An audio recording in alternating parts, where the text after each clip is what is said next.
Nos questions. Nos questions. Nos questions. Nos questions Sur le coronavirus. Ich bin Anne-Sophie und bin 10 und ich wollte fragen, wie verbreitet sich das Coronavirus genau? Ce virus, ce Covid-19, se transmet essentiellement par la toux, par les gouttelettes de salive, par les postillons. C'est 95% de la transmission. C'est pour ça qu'il faut faire attention. La maladie, on ne sait pas toujours quand on l'attrape, parce qu'on ne sait pas qui va la transmettre.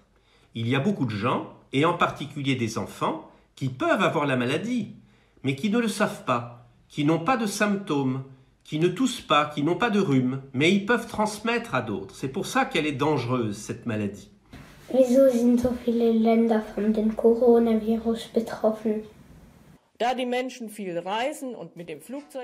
Parce que les gens voyagent beaucoup et en avion, donc ils peuvent aller aux quatre coins du monde, transporter le virus avec eux et contaminer d'autres personnes. Ich wollte wissen, wenn einer Coronavirus hat und zum Beispiel einen Türgriff anfasst und ein anderer ohne Coronavirus den gleichen Türgriff anfasst, ob er dann auch sofort Coronavirus hat. Si on tousse dans sa main, et après on touche une poignée de porte, on risque de mettre du virus sur la poignée de porte. Et il faut éviter de toucher les poignées de porte. C'est pour ça que moi, par exemple, dans mon cabinet, mais c'est pareil à l'hôpital, on laisse les portes ouvertes pour éviter d'avoir à manipuler les portes. Le virus, si on le met sur une poignée de porte, il va subsister pendant 4 à 6 heures, à peu près. Comment puis-je savoir si j'ai le coronavirus?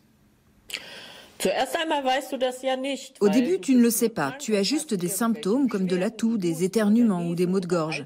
Il n'y a qu'en faisant un test de dépistage du coronavirus, grâce à un prélèvement, que tu peux savoir de façon certaine si tes symptômes sont ceux du virus ou si c'est simplement un rhume ou une grippe classique. On prélève un peu de muqueuse au fond de la bouche ou du nez à l'aide d'un coton-tige. Il est ensuite analysé en laboratoire, ce qui permet de savoir s'il s'agit du Covid-19 ou non. Et peut-être que l'un d'entre vous a le Covid. Qu'est-ce qu'on fait dans ces cas-là? Eh bien, d'abord on fait le point par téléphone ou en téléconsultation avec son médecin. Le médecin pourra, dans certains cas, faire le diagnostic à distance si besoin. Et il expliquera à tes parents, mais aussi à toi, ce qu'il faut faire pour se protéger à la maison. Pourquoi le coronavirus s'appelle-t-il aussi Covid-19?